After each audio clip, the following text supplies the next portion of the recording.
Hello दोस्तों, eco global coaching centre में आपका स्वागत है। आज का जो टॉपिक डाले हैं विटामिन। आज का टॉपिक लाजवाब है, बेहतरीन है, नॉलेजेबल है, मतलब ज्ञानवर्धक भी है और सबके लिए है दोस्तों, और परीक्षा की दृष्टि से महत्वपूर्ण भी है।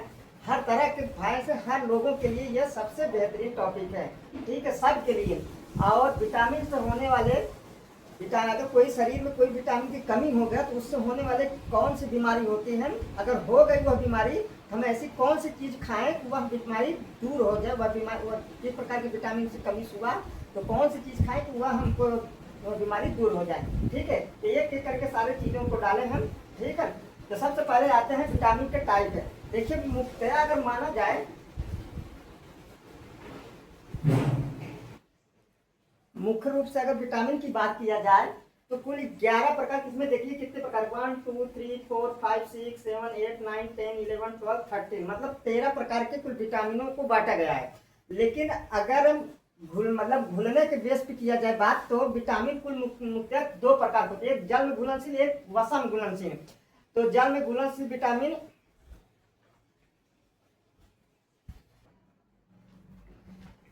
जल में घुलनशील विटामिन वो विटामिन होते हैं दोस्तों जिसको मतलब हम अंदर, मतलब हम उसको खाने के बाद चाहे कुछ भी खाएं, मतलब उसको खाने पर वो हमारे ब्लड में घुल जाए अच्छे से। ठीक है, तो जल में घुलनशील होती है, और जो हम खाने के बाद हमारे ब्लड में न घुल पाए उसे हम समझ लीजिए वसा में घुलनशील, मतलब तो जो जल में न घुले वो वसन, जो जल में घुल जाए वो वसा में वसा घुलनशील विटामिन होगी। ठीक है, तो जल में घुलनशील विटामिन देखिए, जल को अंग्रेजी में क्या कहते हैं, डब्लू, वाटर।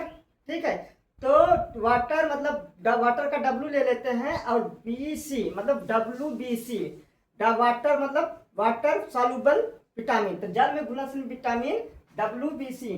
ठीक है, बी और सी है। ठीक है दोस्तों, और बाकी जो बच जाए सब के सब जल में घुलनशील, सॉरी वसा में घुलनशील, मतलब जैसे ए हुआ, डी हुआ, ई हुआ, के हुआ। ठीक है, तो जो बी को कई कैटेगरी में बांटा गया है, इसमें जो 13 लिखा बी को कई कैटेगरी में बांटा गया है। ठीक है, तो बाकी जो बच जाए ए, डी, ई, के। ठीक है, तो जिसे कीड़ा कहते हैं, कीड़ा में वसा में घुलनशील विटामिन होंगे। यहाँ थोड़ा सा लिख देते हैं, ए, डी, ई, के। ठीक है, ये फैट में मतलब वसा में घुलनशील विटामिन है।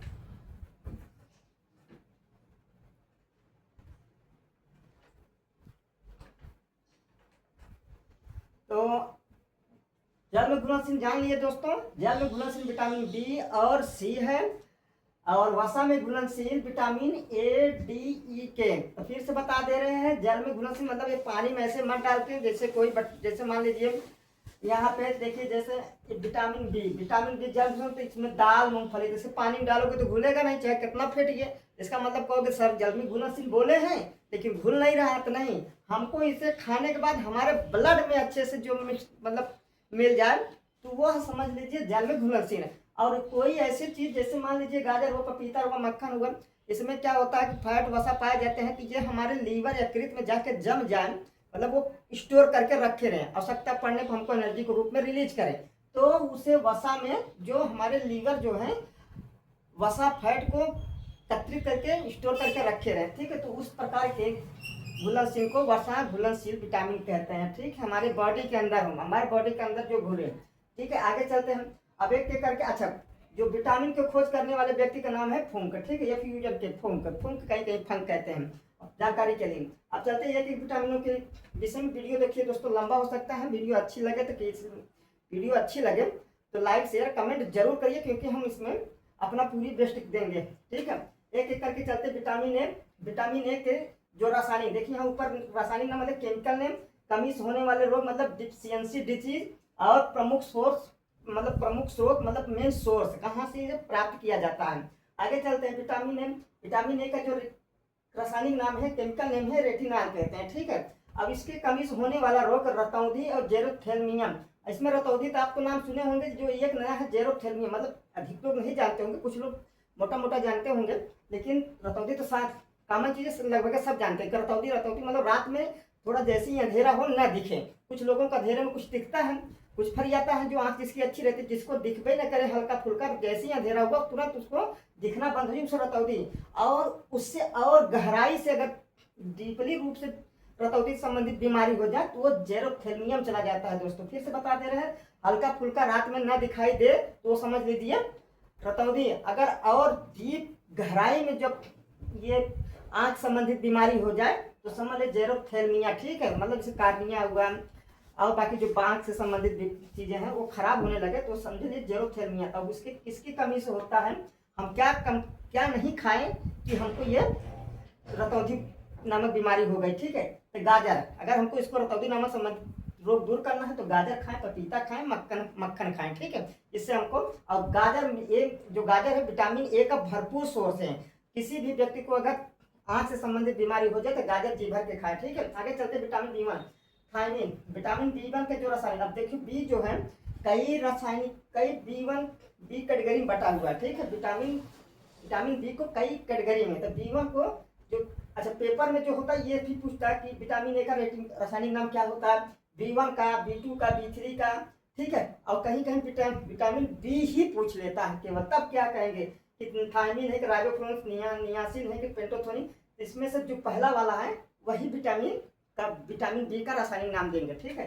जो विटामिन, अगर पूछे विटामिन बी का रासायनिक नाम, तो अब इसमें तो बोला नहीं कि B1 B2 B3 B6, ठीक है। अगर केवल विटामिन बी भर पूछ ले तब क्या बताएंगे, तो केवल थायमिन बोलेंगे, ठीक है, केवल थायमिन ओनली।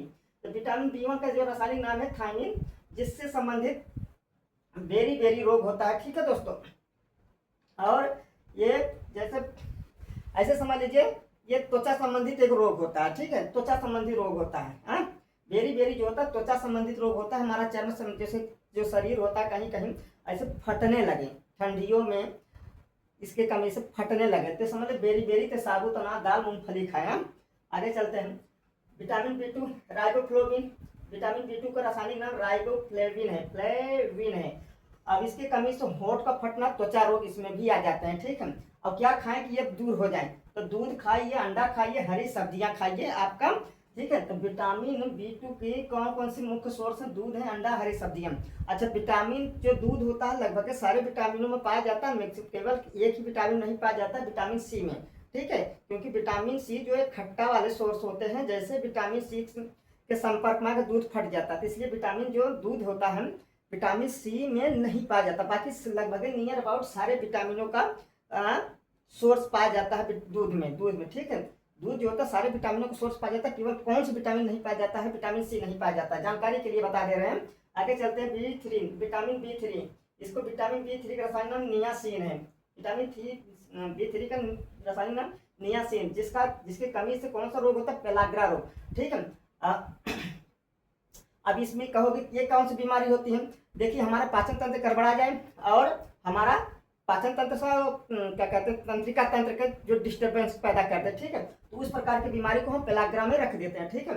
आगे फिर से बता दीजिए, विटामिन B3 की कमी से नियासिन नामक जो उसका रासायनिक नाम है नियासिन है, इसके कमी से पेलाग्रा नामक रोग होता है, जो हमारे पाचन तंत्र संबंधित बीमारी करता है और हमारे जो तंत्रिका तंत्र संबंधित को डिस्टर्ब कर देता है, ठीक है। जैसे तंत्रिका तंत्र संबंधी, जिसका तंत्रिका तंत्र सही रहता है तो हमको हर एक चीज एक्टिविटी हमारा काम करने का क्षमता बहुत प्रबल होता है। जब हमारा तंत्रिका तंत्र कमजोर हुई हो जाता है तो हम सोचने बोलने और अदर एक्टिविटी करने में कमजोर होने लगते हैं, ठीक है। इस तरह की बीमारी जो होता है पेलाग्रा में रखा जाता है, इसका मुख्य स्रोत है मांस, मछली और मूंगफली। अब इसमें कहूँगी कि मांस, मछली, मीट खाने से नहीं दूर होता है, इसमें एक तो शाकाहारी का रखा मूंगफली भी खाया जा सकता है, ठीक है। आगे चलते हैं विटामिन B5। अब इसमें कहोगे विटामिन B3 के बाद विटामिन 5 क्यों आ गया, अब इसमें एक जानकारी के लिए और रोचक चीजों को बता दे रहे हैं। जब इससे विटामिन खोज हो रही थी दोस्तों, जब विटामिन की खोज हो रही थी तो उस समय जो वैज्ञानिक थे उसने सारे vitamin B1 B2 B3 B4 B5 B6 B7 B8 B9 तक खोजे गए थे। लेकिन बाद में पता चला कि जो विटामिन 4 है ये ऑलरेडी शरीर में बनता है, इसको अलग से लेने की जरूरत नहीं पड़ता, इसलिए वो विटामिन 4 को हटा दिए, ठीक है। जैसे एडेनिन, ठीक है, ये शरीर में ऑलरेडी बनता है, तो ये विटामिन B4 की कैटेगरी से हटा दिया। ऐसे और जो विटामिन, जैसे हम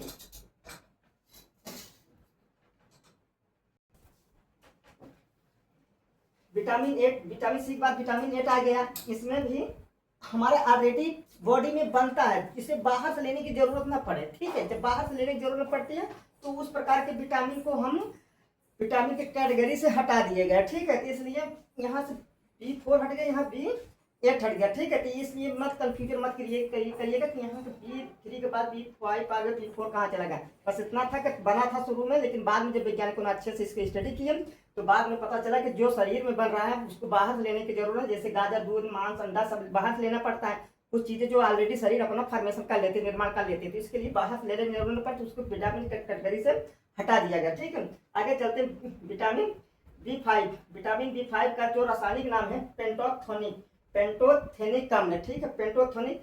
इसकी कमी से कौन सी थकान, कमजोरी, ठीक है, थकान या कमजोरी नामक कमी हमको महसूस होती है। अब इसको क्या खाने से, अनाज खाएं, दाल खाएं, अंडा खाएं, ठीक है। दाल, अनाज खाएं, अनाज जैसे चना चबाइए, मटर खाइए, दाल खाइए, ठीक है, ये सब अनाज, गेहूँ, ठीक है। आगे चलते हैं विटामिन B6। विटामिन B6 में पायरिडॉक्सिन है। विटामिन B6 जो रासायनिक नाम है पायरिडॉक्सिन है। इसकी कमी से एनीमिया, जिसे त्वचा रोग हो जाता है, एनीमिया मतलब रक्त, हमारे शरीर में रक्त की, ब्लड की कमी हो जाने को एनीमिया कहते हैं, ठीक है। हम फिर से सुन लीजिए, विटामिन B6 का जो रासायनिक नाम है पायरिडॉक्सिन, जो इसकी कमी से होने वाला रोग एनीमिया है। और त्वचा रोग, तो एनीमिया होता है हमारे शरीर में रक्त की कमी होने को एनीमिया कहते हैं। और इसका जो मुख्य सोर्स है, मेन सोर्स कहाँ से आता है, केला खाइए, मछली खाइए, आलू खाइए, ठीक है। आगे चलते हैं दोस्तों, विटामिन B7। विटामिन B7 को रासायनिक नाम बायोटीन है। विटामिन B7 का रासायनिक नाम बायोटीन है। और इसके कमी से हमारे शरीर में बाल झड़ना होता है। और यहाँ भी त्वचा रोग संबंधित से खुजली, खसरा या वगैरह वगैरह जो भी त्वचा संबंधी रोग दिख जाए, फटना फूटना, उससे संबंधित त्वचा रोग संबंधित, ठीक है। और ये बाल झड़ना सबसे मेन सोर्स होता है, समझ लीजिए। बाल झड़ने का बाल किसके कमी से होता है, ये विटामिन B बायोटीन से, ठीक है। तब अंडे खाइए, मेवे खाइए, मेवे फल, काजू, छुहारा, मुनक्का, बादाम, ये सब, ठीक है, वगैरह वगैरह। आगे चलते हैं। अब विटामिन B9। विटामिन B9 का फॉलिक एसिड, ठीक है, फॉलिक अम्ल कहते हैं। इसके कमी से एनीमिया ही रोग होता है, मतलब रक्त की कमी हो जाती है। तो हरी पत्तेदार सब्जियां, सीधा पालक खाइए। हरी पत्तेदार सब्जियां बोले तो सीधा पालक खाइए। कोई भी आपके शरीर में, बथुआ खाइए, पालक खाइए, आपके शरीर में किसी प्रकार का खून की कमी नहीं होगा, पूरा भरपूर मात्रा में आपको ब्लड बनता रहेगा। आगे चलिए, vitamin B12। Vitamin B12 cobalamin, जिसे परनीसिया एनीमिया कहते हैं, दूध, अंडा, मांस, ठीक है। यही एक ऐसी विटामिन है जो आपको इसमें क्या कहते हैं, किसी साग सब्जी की जरूरत नहीं पड़ती। विटामिन B12 में आप अगर चाहेंगे कि हम ये देखिए दूध, अंडा, मांस की, हाँ कोई हरीदार पत्तियां दार से माध्यम से प्राप्त कर ले, नहीं। ऐसी कौन सी विटामिन है हम जो पेड़ पौधों से नहीं प्राप्त कर सकते हैं, तो वो है विटामिन कोबालामिन, ठीक है। परनीसिया एनीमिया, दूध, अंडा, मांस। आगे चलते हैं। विटामिन सी, स्कर्बिक अम्ल। विटामिन सी को स्कर्बिक अम्ल कहते हैं, रासायनिक नाम। और इसके कमी से कौन सा रोग होता है, स्कर्बी, ठीक है। इसके कमी से कौन सा रोग होता है, स्कर्बी, मतलब हमारे दांतों से, मसूड़े से ब्लड का निकलना, बदबू मारना, दांत कमजोर होना, ये सब की कमी किसके कमी से होता है, विटामिन सी, जिसे स्कर्बिक अम्ल कहते हैं, स्कर्बी रोग कहते हैं। इसके कमी से आंवला, नींबू, संतरा।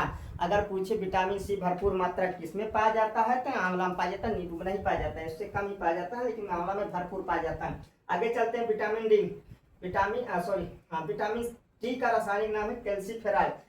विटामिन डी का कैल्सीफेरॉल, कैल्सी मतलब कैल्शियम से कमी से होने वाला रोग, मतलब हड्डी संबंधित रिकेट्स और ऑस्टियोमलेशियम, ठीक, ऑस्टियोमलेशियम, जिसके कमी से सूर्य के प्रकाश। अब रिकेट्स क्या है, यह एक प्रकार के बच्चों में होना, रिकेट्स मतलब बच्चों में हड्डियों का सूख जाना या अकड़ जाना, रिकेट्स होता है। ऑस्टियोमलेशिया क्या है, ये बड़े वाले मतलब एडल्ट नौजवानों में हड्डियों का टूट मतलब सिकुड़ जाना, सूख जाना, काम न करना, हड्डियां कमजोर हो जाना, तो वो बड़ों में जो हड्डी संबंधित बीमारी हो ऑस्टियोमलेसिस, और छोटे बच्चों में हड्डियों संबंधित बीमारी हो तो उसे रिकेट्स कहते हैं। जानकारी के लिए बता दे रहे हैं फिर से नहीं। विटामिन डी की कमी से कैल्सीफेरॉल होता है, रिकेट्स बच्चों में पाया जाता है, हड्डी संबंधित बीमारी होता है मतलब हड्डियों का कमजोर हो जाना, रिकेट्स, ठीक है। और ऑस्टियोमलेशिया, तो यह बड़े में मतलब नौजवानों में हड्डी का कमजोर होना, ऑस्टियोमलेशिया, जिसे सूर्य की प्रकाश भरपूर मात्रा में आप लेते रहिए, तो इस प्रकार के संबंधित बीमारी नहीं होगी। आगे चलते, विटामिन डी टोकोफेरॉल, ठीक है। विटामिन ई टोकोफेरॉल, जिसका बांझपन, मांसपेशियों की कमजोरी होना, मांसपेशी मतलब मसल का कमजोरी होना। अच्छा, जानकारी के लिए और भी इसमें बता दे रहे हैं, जो अब के जो वैज्ञानिक रिसर्चों ने बताया कि ये बांझपन इस कैटेगरी से हटा दिया गया है, ठीक है। इसमें से सबसे ज्यादा रखा है मांसपेशियों की कमजोरी, ठीक है। तो हमारे हिसाब से पहले जब डाला गया था पहले बुकों में जो बांझपन की कमजोरी, तब इसमें क्या होता है कि इसको बांझपन मतलब जिसमें बच्चा जनने का दर कम हो जाए, मतलब वो बहुत रेयर केस से बच्चा फर्टिलिटी उत्पादित कम कर पाए, मतलब बच्चा न पैदा कर पाए, तो उसमें बांझपन आता है। मांसपेशी मतलब मांस हमारा कमजोर हो जाए, ठीक है। अब इसके क्या खाने से हमारा दूर हो सकता है, तो देखिए मांसपेशियां कमजोर दूर करने के लिए वनस्पति तेल खाइए, मतलब जो डला हुआ घी, ठीक है, बादाम, ठीक है, अंकुरित अनाज। बांझपन दूर करने के लिए कोई भी दाना हो उसको अंकुरित करके खाएं तो हमारा बांझपन दूर हो जाता है, ठीक है। जैसे सुन लीजिए, बांझपन को दूर करने के लिए हमें अंकुरित उगा के कोई भी दाना, चाहे गेहूं का, जौ का, मटर का, चना का, मूंगफली का, किसी को अंकुरित करके खाने से हमारा ये बांझपन किसी भी व्यक्ति को दूर किया जा सकता है, मांसपेशियां भी दूर हो जाती है। आगे विटामिन के, विटामिन के का रसायन है फाइलोक्विनोन, ठीक है। आखिरी और लास्ट में है विटामिन के, फाइलोक्विनोन। इसकी कमी से रक्त स्राव, मतलब अधिक रक्त स्राव होने लगता है। अगर ये विटामिन के कम हो जाता है तो अगर हमारे शरीर में कहीं से कट पिट फट जाए तो समझ लीजिए, अगर तो हम ब्लड जो हमारा रिसने लगेगा, जब निकलने लगे तो रुकने का दर ज्यादा हो जाएगा, मतलब रुकेगा नहीं, ठीक है, अगर इसकी कमी हो जाएगा। तो इस कमी को दूर करने के लिए हम क्या खाएं कि ब्लड हमारे शरीर में विटामिन के बना रहे, तो पत्ता गोभी, पालक भरपूर मात्रा में खाइए, आपका विटामिन के आपका बना रहेगा। और जब कभी कटेगा फटेगा आपका शरीर तो जल्दी से थक्का बना के आपके शरीर से ब्लड को निकलने का दर को रोक देगा, ठीक है। बस आज के लिए जो महत्वपूर्ण और बेहतरीन जो टॉपिक था विटामिन था। वीडियो थोड़ा सा उतना लेंदी नहीं गया, उतना लंबा नहीं गया है, फिर भी वीडियो अगर दोस्तों अच्छा लगे तो लाइक शेयर कमेंट जरूर करें। आज के लिए इतना ही। जय हिंद दोस्तों।